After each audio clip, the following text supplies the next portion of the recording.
Was reading a study by the Center for Disease Control in Atlanta, the CDC, and the result was this. They said doctors that confronted their patients and said, hey, you need to lose weight, are 3 times as likely to drop pounds as if the doctor said nothing.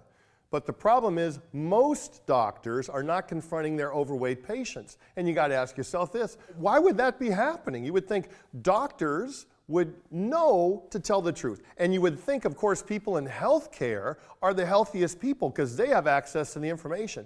But have you been to the hospital recently? Do you see a lot of athletes running around the hospital? There's a few, but some people say, well, geez, Chip, the doctors don't want to offend the patients. And also a certain study said this, overweight doctors may avoid weight loss talk. I mean, for example, if the doctor's smoking, telling you to quit smoking, that doesn't work. If the doctor's 50 pounds overweight, telling you to lose weight, really doesn't work. But here's the gist. The study said this, most doctors don't confront their, quote, overweight patients to lose weight because they feel they, quote, don't have enough formal training about obesity to counsel their obese patients. Now think about the hypocrisy of that. They don't have enough formal training, they're a doctor. Does it take a lot of formal training? Let's recreate that office visit, okay? Patient is walking in, you go, holy cow, what in the hell happened to you? Good Lord, step over here on the scale. That's exactly right. You need to lose 50 pounds. Let's put you on a consistent plan. You got to confront the brutal facts.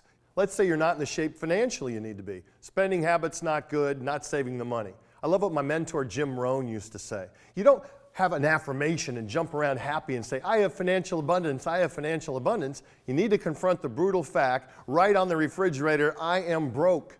You need to take some drastic action. Maybe cut up your credit cards. Maybe you've got a car that's way too expensive that you can't afford it. Sell that car and buy a clunker for a couple years. Listen to Dave Ramsey, Financial Peace University. Follow his guidelines. Maybe you'll get out of that.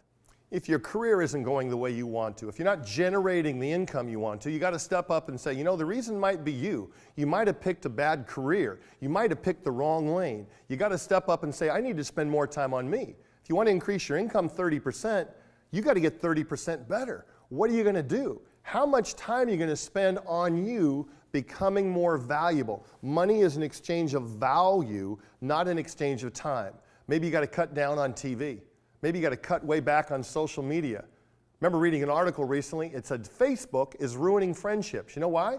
People will sit there for 2 hours a night on Facebook and not go across the street to meet with somebody face to face. If things aren't working the way you want in your career right now, you got to step up and make a decision to change. You got to spend more time on you. If you just invest an hour a day, every day, getting better with the right material, you can be an expert in almost anything in a year. What are you willing to do? Let's say financially, you're out of whack spiritually. Maybe you need to take the time, slow down, connect. Maybe you need to start journaling.